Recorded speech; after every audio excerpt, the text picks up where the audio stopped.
Hello friends, आज हिंदी व्याकरण में हमारा विषय है संधि। जैसा कि आपने देखा होगा, हमने संधि के पहले भी काफी पार्ट बनाए हैं, जिसमें क्या हुआ है, संधि में हमने स्वर संधि तक समझा था।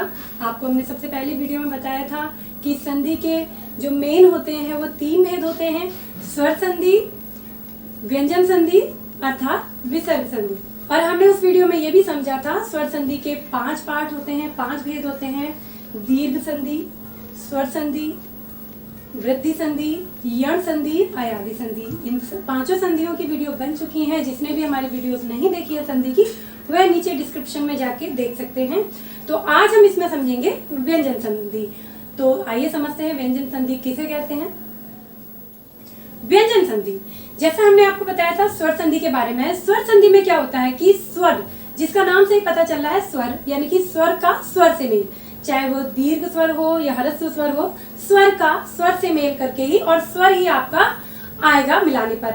वहीं पर व्यंजन संधि में क्या होता है, व्यंजन संधि में व्यंजन से स्वर का मेल, स्वर से व्यंजन का मेल या व्यंजन से व्यंजन का मेल बनाकर जो शब्द बनते हैं उन्हें हम व्यंजन संधि कहते हैं। एक बार फिर से समझिए, स्वर से व्यंजन का मेल या व्यंजन से स्वर का मेल या व्यंजन से व्यंजन का मेल जहां पर होता है वहां पर व्यंजन संधि होती है।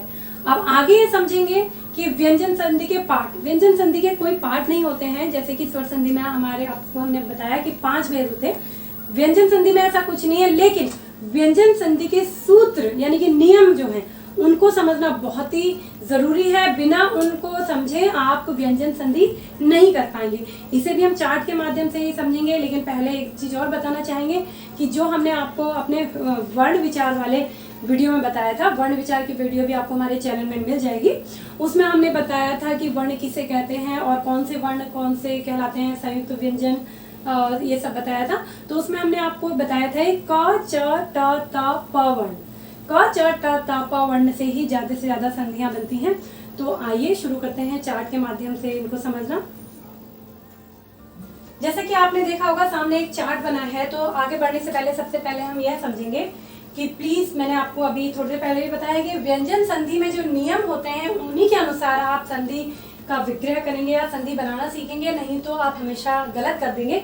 तो सबसे पहले मैंने आपको बताया क, च, ट, त, प वर्ण के बारे में बताया था। इसमें हमने प वर्ग इसलिए नहीं लिखा है कि जो नियम यहाँ पर दिए गए हैं वो प वर्ग में नहीं चलते हैं, इसलिए क, च, ट, त वर्ग में जहाँ पे ये वाला जो हम अभी आपको बताना चाहते हैं वो वाला नियम जहाँ पे चलता है, पहले हमने उनको लिया है। देखिए, आपने ये देखा होगा वागीश, हमने सामने लिखा है वागीश प्लस वाक प्लस ईश। तो ये तो गलत हो गया क्योंकि वागीश में तो वाग आना चाहिए था और ईश आना चाहिए था। तो सबसे पहला रूल व्यंजन संधि का यह होता है कि अगर क, च, ट, त, मतलब जैसे कि ग है, आप प्लीज ध्यान से समझिएगा, जो ग है, ग किस वर्ग में आएगा, ग आएगा आपका क वर्ग में, क, ख, ग, क, ख, ग। जब क, च, ट, त, प वर्ग में से किसी वर्ग का भी संधि विच्छेद किया जाता है तो उसका उस वर्ग को छोड़कर, उस वर्ण को छोड़ के उसका सबसे पहला वर्ण ले लिया जाता है। जैसे यहाँ पर देखेंगे ग का पहला वर्ण है क, तो वाक प्लस बड़ी की मात्रा है ईश, यानी कि व्यंजन, व्यंजन से स्वर का मिलान। जैसे हमने आपको पहले भी बताया था, व्यंजन से स्वर का व्यंजन से या व्यंजन से व्यंजन का। तो दोबारा से देखिए क, ख, ग, जब हमको शब्द मिला वागीश, ग है जो वो क वर्ग का है, तो क का तीसरा वर्ण है। ध्यान रखिएगा, इस वाले रूल में तीसरा वर्ण से पहला लिया जाता है। जहां पे हमको तीसरा वर्ण हमारे प्रयोग में लाया गया होगा, शब्द में तीसरा वर्ण अगर हमारे शब्द में लाया गया होगा तो उसका हम पहला वर्ण लेंगे। जैसे कि वाक प्लस ईश मिलकर बन गया आपका वागीश। इसी तरह दूसरा देखेंगे अजंत। अजंत हम देखेंगे कि चा वर्ग में आता है, क, च, ट, त, प वालों में से, यानी कि सेकंड वर्ग में आता है। तो च, छ, ज, झ, य। तो हमने जैसे बताया था जा आपका तीसरा वर्ण है। ध्यान रखिएगा, ये नियम तीसरे वर्ण वाले में ही चलेगा। अजंत जा आपका तीसरा वर्ण है। अब तीसरे वर्ण का पहला वर्ण आ जाएगा आपका च, तो बन जाएगा अच प्लस अंत। क्योंकि अजंत है, जा में आपकी अंकी बिंदी लगी है, तो यानी कि अंग की बिंदी यानी कि अंग का स्वर लगा है, तो अच प्लस अंत, अच का बन गया ज, हो गया अजंत।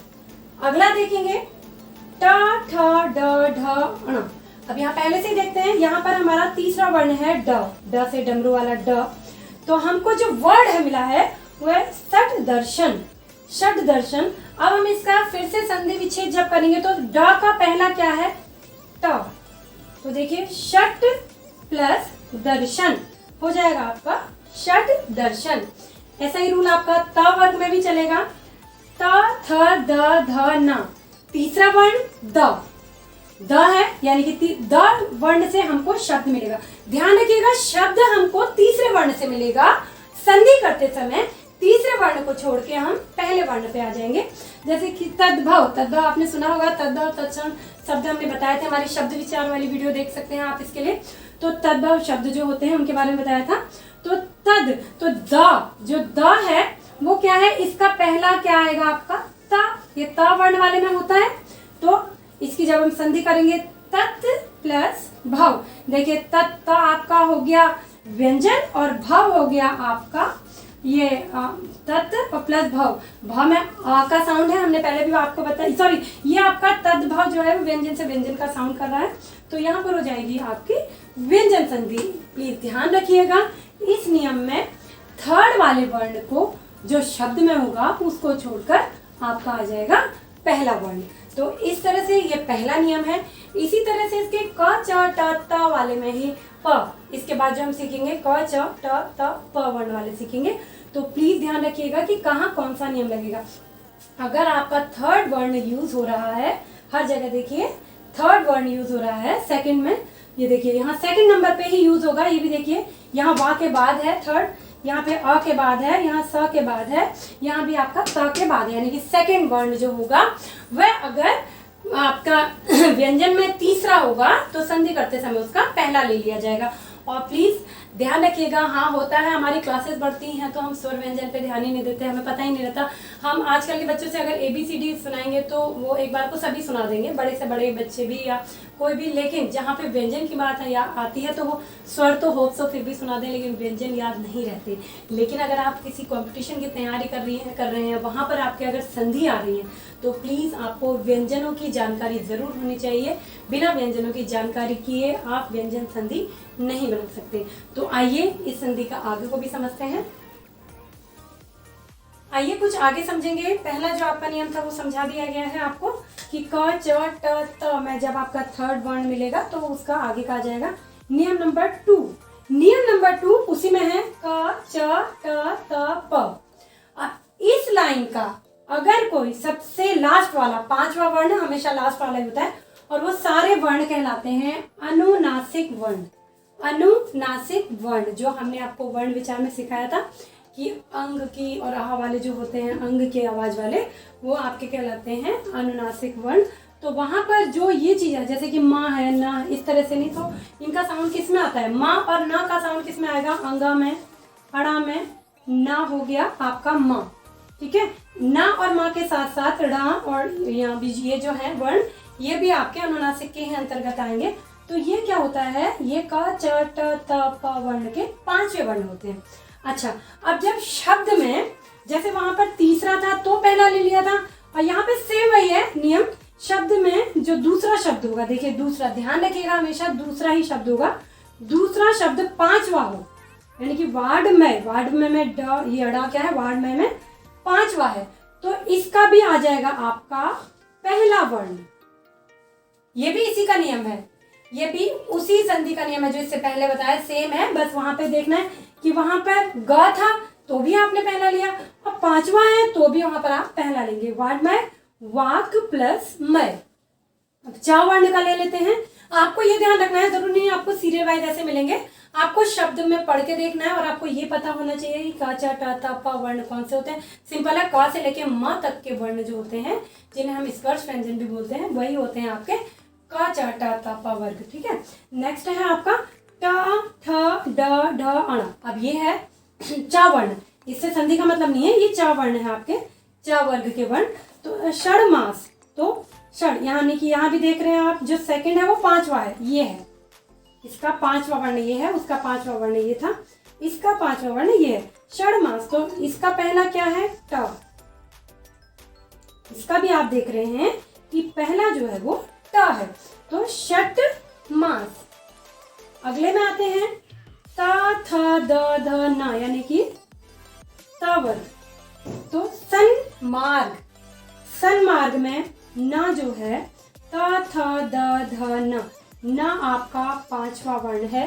ध्यान से देखिए, न आपका 5वां वर्ण है, तो न के बदले क्या आ जाएगा? त। सतमार्ग, लेकिन लिखते समय हम क्या लिखेंगे? सन्मार्ग। सन्मार्ग लिखेंगे, संधि ऐसे करेंगे, वाड में वाग प्लस मय। आगे आते हैं पा वर्ग में, प ह ब भ म। ध्यान से देखिए, प ह ब भ म। अब देखिए, हमने आपको पहले भी बताया था कि 5वें का पहला वर्ण आएगा अम्मय। अब इसको हम कैसे लिखेंगे? देखिए, माँ जो है ये आपका 5वां वर्ण है। अम्मय एक वर्ड होता है, उसका आपका जो सेकंड वर्ण है वो 5वां है, आधा ही है, तो ये यहाँ से आ जाएगा सीधे अपमय। तो ये बनेगी इस तरह से। और एक चीज और ध्यान रखिएगा, हमने आपको पहले ही बताया था जो स्वर होते हैं उनको किसी की सहायता लेने की जरूरत नहीं होती है, लेकिन व्यंजन जो होते हैं वो आधे होते हैं और आधे के लिए उसको स्वर की सहायता लेनी पड़ती है। तो आपने देखा होगा यहाँ पे हर एक चीज जो है आधी है। हलंत लगने का मतलब ही होता है कि वर्ण जो है वो आधा है। यहाँ वर्ण इसमें भी लगा है, इसमें भी लगा है, ये ऑलरेडी आपका आधा है, यह भी आपका आधा है, तो इसलिए व्यंजन और व्यंजन के साथ इसका मिलन हुआ है। तो एक रूल ये है। आगे आप थर्ड रूल समझते हैं। आइए अब हम समझेंगे नियम 3 और 4। तीसरा और चौथा, ये जरूरी नहीं है कि नियम 3 और 4 यही है। नियम मीन्स, नियम बताने का मतलब है कि इसमें इस तरह से काम होता है। आप इसको चाहे पहला नियम कुछ भी कर लो, दूसरा नियम कुछ भी कर लो, ये नहीं, ये जरूरी नहीं है कि इससे कनेक्ट इसका भी है कि यही नियम 3 है। मतलब कहने का मतलब है इसमें इतने नियम बनाए गए हैं, इतने नियमों के अनुसार ही आपकी व्यंजन संधि काम करती है। अभी तक हमने समझा था क च ट त प वर्ण के शब्दों को हम कैसे समझेंगे कि 5वां है तो पहला बन जाएगा, तीसरा है तो पहले बन जाएगा। अब कुछ शब्द ऐसे होते हैं, आपने देखा होगा कई बार कि कई जगहों पे 2 शब्द एक जैसे, वर्ण जो होते हैं एक जैसे होते हैं, एक आधा होता है और एक पूरा होता है। जैसे कि यहाँ देख रहे हैं आप, उच्चारण में च 2 बार आया है, सच्चरित्र में भी च 2 बार आया है, सज्जन में भी ज 2 बार आया है, उज्जवल में भी ज 2 बार आया है। अब इसमें क्या होता है, एक ही मतलब करने का तरीका एक ही होता है, लेकिन वर्ण चेंज हो जाते हैं। जैसे कि देखिए, जब ता के बाद च या छ हो तो ता का च हो जाता है। नहीं समझ आया? कुछ भी ऐसा लगा कि क्या बोल दिया, तो चलिए इसको हम करके देखेंगे तभी समझ में आएगा। मान लीजिए हमको ये वर्ण मिला है उत प्लस चारण। अब इसमें कहाँ लिखा है, जो उत है, उत के बाद चा है, ता के बाद चा है, ता के बाद चा है आपका, तो जो ता है ना वो चा हो जाएगा। एक आधा और एक ऑलरेडी पूरा है। दोबारा समझिए, जब ता आपको मिलेगा, यहाँ पे दूसरा वर्ण, ध्यान रखिएगा व्यंजन संधि में मैंने कई बार बोला है कि दूसरे वर्ण पे ही आपकी, पहले या दूसरे वर्ण पे ही आपकी वो होगी, संधि होगी। तो दूसरा वर्ण क्या है, ता। ता जब है यहाँ पर और ता के बाद चा है, तो जो ता है वो आपका चा बन जाएगा, आधा चा, क्योंकि हलंत लगा आधा ही है, आधा ही होना है, ये हम आपको पहले ही बता चुके हैं। तो उच्चारण यानी कि ता का बन जाएगा चा, उच्चारण। सेम ऐसा ही दूसरा भी देखिए यहाँ पे सच्चरित्र, अच्छा चा है, फिर वही रूल, अगर ता के बाद चा है, अब यहाँ देखिए ता के बाद फिर से चा है, ता के बाद क्या है, चा, तो ता का क्या बन जाएगा, फिर से आधा चा, तो सच्चरित्र। ध्यान रखिएगा ये चीजें कि अगर या ऐसे आपको जहाँ पे मान लीजिए कभी तो ये आता है कि इसकी संधि बनाइए, कभी क्या आता है जो ये शब्द है इसका संधि विच्छेद कीजिए। तो संधि विच्छेद करने में अगर आपको कहीं आधे वर्ण मिलते हैं, आधे वर्ण में आपको ध्यान रखना है, अगर चा है तो चा के बदले वहां पर ता होगा। और वही नियम नंबर 4 में बात वही है, यहाँ पर भी आधे हैं, लेकिन यहाँ ता के बाद अगर जा है, अगर ता के बाद जा है तो आपका ता हो जाएगा। कैसे, सत्य ता है, उसके बाद क्या है, जन, जा, ता के बाद यहाँ पर है आपका जा, तो जहां ता के बाद जा होगा वहां क्या हो जाएगा आपका ज। ता के बाद अगर जा है तो जा ही आधा भी आ जाएगा। यहाँ पे क्या था, ता के बाद चा है तो आपका आधा चा आया, और यहाँ पे अगर ता के बाद जा है तो जा का जा आ जाएगा। यहाँ आपको सिंपल एक ट्रिक से समझाना चाहें कि जो भी आधे हैं, जो भी आधे वर्ण होंगे उसी का आधा बनेगा, ये तो कंफर्म है। जो पूरा वर्ण होगा, जहाँ पे दो वर्ण दिए होंगे आपका, एक आधा और एक पूरा, तो जो होगा आपका पूरा उसी का आधा बनेगा, ये तो कंफर्म है। बस ये ध्यान रखिएगा, चा की जगह ता बनेगा और आपका जा की जगह भी ता बनेगा। सत्य प्लस जन। अगला शब्द है आपका उज्ज्वल। उज्ज्वल में सबसे पहले तो ध्यान रखिएगा, काफी बच्चे गलत कर देते हैं कि क्या करते हैं, वो आधा जा बनाते हैं और पूरा जा बना देते हैं। बाय मिस्टेक मेरे से भी अभी वही हो रखा था, अभी ध्यान दिया तो देखा कि हमने गलत लिख रखा है। एक्चुअली ध्यान नहीं दिया कि पूरा लिख दिया, वो बाय मिस्टेक हुआ था। पूरा जा नहीं होता है। उज्ज्वल हमेशा, उज्ज्वल में दो जा लगते हैं, वो भी दोनों आधे आधे। अच्छा इट्स ओके, अगर तभी हमने देखी यहाँ पे ऑलरेडी आधा जा लगा है, और ता का जा बनेगा आधा। ता जो है उसका जा बनेगा, यहाँ पे देखिए लिखा है, जब ता के बाद जा या झा हो तो ता का जा बन जाता है। अब ये तो जब हलंत लगा हुआ है तो ये जा ही बनेगा, और यहाँ पे ऑलरेडी जा है आधा, तो यहाँ पर भी आपका आधा ही आएगा। यहाँ पर तो पूरा जा है, इसलिए देखिए आपने सत प्लस जन देखा, लेकिन यहाँ पे उत है फिर आधा जा है, यहाँ पे पूरा जा नहीं है, तो यहाँ पर भी वो उज्ज्वल में आधा ही जा आएगा।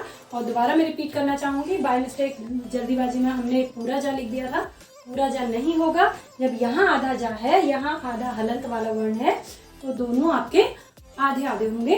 तो दोबारा एक बार जल्दी से रिपीट करेंगे। जहाँ पे ता के बाद चा होगा उसका चा का चा आ जाएगा, ता के बाद चा होगा चा का चा आ जाएगा, ता के बाद जा होगा तो जा का जा आएगा, ता के बाद जा का जा। ध्यान रखिएगा, अगर यहाँ पे आधा है तो उधर भी आधा ही बनेगा। तो प्लीज जितना भी मैंने आपको अभी तक समझाया है उसकी प्लीज आप स्क्रीनशॉट जरूर ले लीजिएगा, या वीडियो को रोक कर आप कहीं पे नोट करिए, क्योंकि बहुत ही इंपॉर्टेंट चीजें हैं ये नियम। अगर आपके नहीं आएंगे तो आप व्यंजन संधि नहीं समझ पाएंगे। तो यह थी आपकी 3 और 4 नियम। तो फ्रेंड्स आपने देखा व्यंजन संधि को काफी टफ लग रही होगी, लेकिन प्लीज अगर आप नियम से करेंगे, हाँ फर्स्ट टाइम आप देखेंगे तो आपके समझ में भी कुछ नहीं आएगा कि क्या हो रहा है, लेकिन अगर आप नियम से उसको पढ़ के समझने की कोशिश करेंगे स्टेप बाय स्टेप, धीरे धीरे, तो कोई भी चीज, मैंने आपको पहले ही बताया, कोई भी चीज नामुमकिन नहीं है, हर चीज पॉसिबल है। इम्पॉसिबल के पीछे ही पॉसिबल लगा होता है, ये आपने समझा होगा।